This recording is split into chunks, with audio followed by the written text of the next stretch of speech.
মাথায় টুপি আছে বলে প্রবলেম করতে পারবো না, আমার মাথায় টুপি আছে বলে আমি প্রতিবাদ করতে পারবো না। বলছিল যে আপনি কি পুলিশের লোক, এর আইডেন্টি কার্ড চেক করো, এর আইডেন্টি কার্ড চেক করো। আপনি আইডি কার্ড দেখান, আপনি পুলিশ, আপনি না না আপনি পুলিশ। সে দাঁড়িয়ে তাকে ঘুষি মেরে চলে গেল। সে মারামারি বরদাস্ত করা যায় না, একেবারে না। চার ব্রিগেড হবে, ব্রিগেড হবে, ব্রিগেড হবে, ব্রিগেডের প্রচার চলছিল। হঠাৎ করে দেখি কিছু মানুষ তারা বেঁকে বসলেন যে ব্রিগেডে আমরা নাই। সেদিন যারা না বলেছিল, পরিষ্কার ভাষায় আমি বলছি, সেদিন তারা জাতির সঙ্গে গাদ্দারি এবং মুনাফিকি করেছিল। ছোট ভাই নওশাদ সহ রাজনৈতিক অরাজনৈতিক সমস্ত দলের মানুষেরা ওয়াদা করছে আমি মাঠে ময়দানেও থাকবো তাদের সাথে। ওয়াকফ নিয়ে এ রাজ্যে আন্দোলন করা যাবে না, মুখ্যমন্ত্রী পূর্বেই তিনি বলেছিলেন একটি সভাতে। যদি ওয়াকফ নিয়ে আন্দোলন করতে হয় দিল্লিতে যান, এখানে নয়। আমরা দেখলাম ভাইজান কয়েকদিন আগেই নওশাদ সিদ্দিকীকে গ্রেফতার করা হলো, সেই সঙ্গে আরও মুসলিম সংগঠন, রাজনৈতিক দল শুধু নয়, 20টির বেশি সংগঠন তারা ওয়াকফ নিয়ে আন্দোলন করছিলেন। শুধুমাত্র ওয়াকফ নয়, SIR নিয়ে, পরিযায়ী শ্রমিকদের উপর অত্যাচার, আরও বিভিন্ন বিষয় নিয়ে তারা আন্দোলন করছিলেন, গ্রেফতার করা হলো। তাহলে ওয়াকফ নিয়ে আন্দোলন এ রাজ্যে করা যাবে না, দিল্লি গিয়ে করুন, এটাই কি তাহলে বাস্তব হতে চলেছে বাংলার মুসলিমদের জন্য? মেন ব্যাপার হচ্ছে ওয়াকফ নিয়ে আন্দোলন যখন থেকে স্টার্ট হয়েছে, যখন ওয়াকফ আইনে পরিণত হয়নি, ওয়াকফ বিল পাস হতে চলেছে, তখন নিয়ে আন্দোলন আমরা সবাই মিলে করে আসছি। যাদের আজ দেখছেন ময়দানে, আমরা সেদিন থেকে আন্দোলন করে আসছি। তো মাঝে মধ্যে আমরা যখন এমন উক্তি শুনি যে আন্দোলন দিল্লিতে যে করুন, এই করুন, সব, হ্যাঁ দেখুন দিল্লি কেন, সারা ভারতবর্ষেই তো আন্দোলন হচ্ছে, দিল্লিতেও হচ্ছে। তো আইনটা তো পশ্চিমবঙ্গের জন্য শুধু তৈরি হয়নি, সারা ভারতবর্ষের জন্য হয়েছে। তো সারা ভারতব্যাপী আন্দোলন হচ্ছে। তো আমাদেরকেই অন্যান্য আন্দোলন যখন দেখতে পাচ্ছি যে দিল্লির গভর্নমেন্টের বিরুদ্ধে আন্দোলন হচ্ছে, পশ্চিমবঙ্গ থেকেও আন্দোলন চালু হয়েছে, শুরু হয়েছে, সংগঠিত হয়েছে, পাড়ায় পাড়ায় হচ্ছে। তো এক্ষেত্রে এই ধরনের কথা যে দিল্লিতে গিয়ে আন্দোলন করো, এ কথা যৌতিকতা কতটা আমার তো মাথায় আসে না কিছু। সেখানেও হচ্ছে, এখানেও হচ্ছে। তারও দরকার তিনিও আমাদের সঙ্গে আন্দোলনে আসুক, রাজনৈতিক অরাজনৈতিকভাবে সকল সংবিধান প্রেমী মানুষ তারাই ময়দানে এসে আন্দোলন করুক না। এখানে এটা ওদের, এটা এদের, ওটা তাদের করে দেওয়া, ওয়াকফ মুসলিমদের, SIR অমুকদের, এই হচ্ছে তাদের, এই সমস্ত করার থেকে সমস্ত আন্দোলন যেটা হচ্ছে সংবিধান নিয়ে যখন আন্দোলন হচ্ছে, সংবিধান সংশোধনের যখন কথা হচ্ছে, এটা ভারতের সংবিধান। অতএব ভারতের সংবিধান, প্রত্যেক ভারতবাসীরই তো আন্দোলন করার রাইট আছে, সব জায়গা থেকে সবাই করবে। গ্রেফতার করা হলো প্রায় 100 জন, কম বেশি 100 জনকে গ্রেফতার করা হয়েছে। আপনারা দেখেছি নবান্ন অভিযান বা অন্যান্য অভিযান যেগুলো চলে কলকাতায়, সেখানে পুলিশকে ইট পাথর মারা হয়, রক্তাক্ত হয় পুলিশ, কিন্তু এক্ষেত্রে আমরা যেটা দেখলাম কোনো রকম পুলিশ ইনজুরি হয়নি। তারপরেও কিন্তু পুলিশ টানতে টানতে, এবং নওশাদকে বলতে শোনা গেছে যে ঘুষি মেরেছে। অন্যান্য লিডারদেরকে যেভাবে গ্রেপ্তার করা হলো, ও কী দেখছেন বাংলার মুসলমানদের জন্য ভবিষ্যৎটা? অনেকে জুতো দেখিয়েছে পুলিশকে, অকথ্য গালাগাল করেছে, তারপরে আপনার বিভিন্ন আরও অনেক বড় বড় কথা যেগুলো আমরা পুলিশের বিরুদ্ধে আমরা নিজেরা প্রত্যক্ষ করেছি মিডিয়ার মাধ্যমে। নবান্ন অভিযান থেকে আরম্ভ করে সবটাই, রাজভবন থেকে সবটাই। এক্ষেত্রে একটা শান্তিপ্রিয়, একেবারেই শান্তিপ্রিয় একটা আন্দোলন হচ্ছিল, বিক্ষোভ হচ্ছিল। সেখানে কী ইন্টেনশন আছে আমার তো কিছু মাথায় আসে না, যে তাদেরকে তুলে নিয়ে যেতে হবে, তাদেরকে অ্যারেস্ট করতে হবে। তাহলে কি আন্দোলন করা গণতান্ত্রিক অধিকার ছিন্ন করা হচ্ছে? তারপরে এই যে ফিজিক্যাল অ্যাবিউজ, দেখুন যে মানুষগুলো সেদিন টানা হিচড়াতে আক্রান্ত হয়েছে, সকলের প্রতি আমি সমবেদনা জ্ঞাপন করছি। নওশাদের ক্ষেত্রে আমি বলবো, যেহেতু আপনারও ভাই আছে, আমারও ভাই, আপনাদেরও ভাই আছে, তো ভাইকে আঘাত লাগলে ভাইয়ের কষ্ট হয়, এটা খুব স্বাভাবিক। বুকে তার যে ফিজিক্যাল অ্যাবিউজ করা, হাত চালানো, ঘুষি মারা, আমি শুনছিলাম সে বলছিল যে আপনি কি পুলিশের লোক, এর আইডেন্টি কার্ড চেক করো, এর আইডেন্টি কার্ড চেক করো।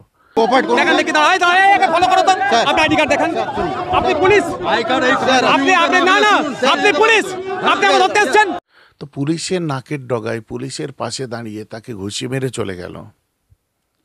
লম্বা লম্বা স্টার লাগানো কাঁধেতে কপালে আপনার টুপিতে ক্যাপে অশোক স্তম্ভ, এনারা ভারতবর্ষ দেশের সেবা দিতে এসেছেন না কোনো দলের সেবা দিতে চাচ্ছে আমার তো মাথায় আসে না। অবিলম্বে সেই মানুষটাকে ভিডিওগ্রাফি দেখে তাকে চিহ্নিত করে তাকে অ্যারেস্ট করা দরকার এবং আইনানুগ ব্যবস্থা নেওয়া দরকার।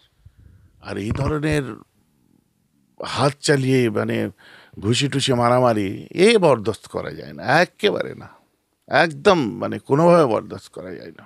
বিচারিতা তো পরিষ্কার, নিশ্চয়ই নিশ্চয়ই বুটে করে পুলিশের মুখ মারানো হচ্ছে, সেই জায়গায় কোনো রকম কোনো কথা নেই, বন্ধ, অথচ এদেরকে মেরে ধরে তুলে নিয়ে যাওয়া হচ্ছে। পার্শিয়ালিটি বলবো না, কি বললে ভুল হবে, আমাদের দেখতে হচ্ছে। জেল থেকে বেরিয়ে আবারও ওয়াকফ আন্দোলনের জন্য হুঁশিয়ারি দিয়েছেন যারাই জেলে ছিলেন, তার সেই সব লিডাররাই জেল থেকে বেরিয়ে তৎক্ষণাৎ হুঁশিয়ারি দিয়েছে আবারও। সেদিন থেকে আজ পর্যন্ত দেখুন, এই ধর্ণা মঞ্চে আমারও যাওয়ার কথা, কিন্তু সেটা গতকাল নয়। আমার যাওয়ার কথা ছিল যে আপনারা চালু করুন, আমি আসছি, নেতৃত্বের সঙ্গে যে কথা হচ্ছে, কারণ এটা রাজনৈতিক অরাজনৈতিকভাবে সবাই এই আন্দোলনের সঙ্গে। যে মানুষগুলো সেদিন আন্দোলনে ছিল, আমরা একসঙ্গে আন্দোলন সংগঠিত করেছিলাম, সেই মানুষগুলো আজও আন্দোলনের সাথে আছে। কিছু কিছু মুখ আপাতত দেখা যায়নি, নিশ্চয়ই তারাও এগিয়ে আসবে। যেহেতু ওয়াকফ আন্দোলনটা হচ্ছে একটা ইমানি দায়িত্ব, আবার এটাকে সংগঠিত করতে হবে। আমরা চাই সবাই, যেহেতু ভারতের সংবিধান নিয়ে ছেলে খেলা করা হচ্ছে, বাবা সাহেব আম্বেদকরের লেখা সংবিধানকে অবমাননা করা হচ্ছে, সবাই ঝাঁপিয়ে পড়ে এই যে অনৈতিক আইন যে আপনার পাস করা হয়েছে এটাকে বাতিল করতে হবে, এই মর্মে, কোনো রাজনৈতিক ভবিষ্যৎ না দেখে, যে আমি এগিয়ে গেলে আমার রাজনৈতিক ভবিষ্যৎ খারাপ হতে পারে, যেটা বিগত দিনে আমরা প্রত্যক্ষ করেছি। যখন বারাসাতে লক্ষাধিক মানুষ নিয়ে প্রোগ্রাম করছি, আমার এক ভাই ছিলেন জুনায়েদ ভাই এবং আমি, লক্ষ লক্ষ মানুষ, প্রোগ্রাম শেষ হওয়ার পরে খবর আসছে যে আমাদের 6টা ছেলেকে ডিটেন করেছে, ডেকে পাঠিয়ে থ্রেট করা হচ্ছে। একটা কাউকে, আমার দুঃখ, একটা কাউকে পাশে পেলাম না, অথচ একটা ঐতিহাসিক মিছিল যাকে বলে, এই তো কমাস আগের কথা বলছি। এই ক্ষেত্রে যেন এমন ঘটনা না ঘটে। আমি জমিয়তুল উলামায়ে বাংলা আসামের পক্ষ থেকে করেছিলাম ওটা, এবং সবাই এসেছিল যারাই, তো কেউ অ্যারেস্ট হলে আমি তো সহজে ছেড়ে দেবো না। আমি বা কাউকে ডিটেন করলে, কাউকে কি বলে থ্রেট করলে, আমি সঙ্গে সঙ্গে তাদের আমার মতো করে বন্দোবস্ত করে তাদেরকে ছাড়িয়ে নিলাম। ছাড়িয়ে নেওয়ার পরে আবার আন্দোলন যথারীতি আমরা জারি রাখলাম। ব্রিগেড নিয়ে তখন একটা চতুর্দিকে প্রচার, ব্রিগেড হবে, ব্রিগেড হবে, ব্রিগেড হবে, ব্রিগেডের প্রচার চলছিল। হঠাৎ করে দেখি কিছু মানুষ তারা বেঁকে বসলেন যে ব্রিগেডে আমরা নাই, ব্রিগেডে আমরা নাই। সেই মানুষগুলোকে আফসোস লাগে, দুঃখ লাগে, কেন এত তাড়াতাড়ি ব্রিগেড নয়, কি পরে ব্রিগেড করতে হবে, তাদের মাথায় কি ঢুকেছে আমি জানি না। তবে একটা কথা বলবো, সম্পত্তিটা যখন আল্লাহর সম্পত্তি, মাদ্রাসা মসজিদের সম্পত্তি, কবরস্থানের সম্পত্তি বলা হচ্ছে, তাহলে সেদিন যারা না বলেছিল, পরিষ্কার ভাষায় আমি বলছি, সেদিন তারা জাতির সঙ্গে গাদ্দারি এবং মুনাফিকি করেছিল। আজও পর্যন্ত তাদের প্রতি আমি যেমন, এখনো পর্যন্ত আমি যেমন ক্ষুব্ধ, তেমনি উল্টো দিকে যে সেদিন আন্দোলনটা গতকাল যারা ঝাঁপিয়ে পড়েছিল, আমার ছোট ভাই নওশাদ সহ রাজনৈতিক অরাজনৈতিক সমস্ত দলের মানুষেরা, এখানে কোনো দল মত কিছুই দেখা হয়নি, তাদের এই আন্দোলনের প্রতি আমার অতটাই সমর্থন, আর অতটাই আমি তাদের প্রতি খুশি। আমি দোয়া তো করবই, মাঠে ময়দানে যেমন ছিলাম, স্টিল আমি ওয়াদা করছি আমি মাঠে ময়দানেও থাকবো তাদের সাথে।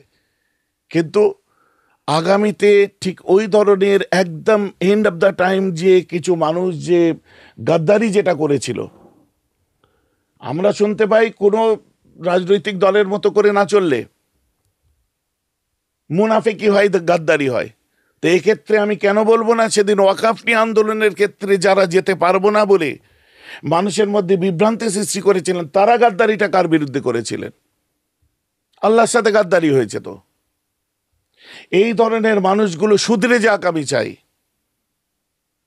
আর নওশাদ কেন, জারি নেতৃত্বে এ আন্দোলন চলছে, এ আন্দোলন সংগঠিত হচ্ছে, একেবারে চরম পর্যায়ে যে পৌঁছাক আন্দোলন, সংবিধান সম্মতভাবে যা যা করণীয় মাঠে ময়দানে থেকে আমিও করব, আমরা সকলে মিলে এর সঙ্গে আছি।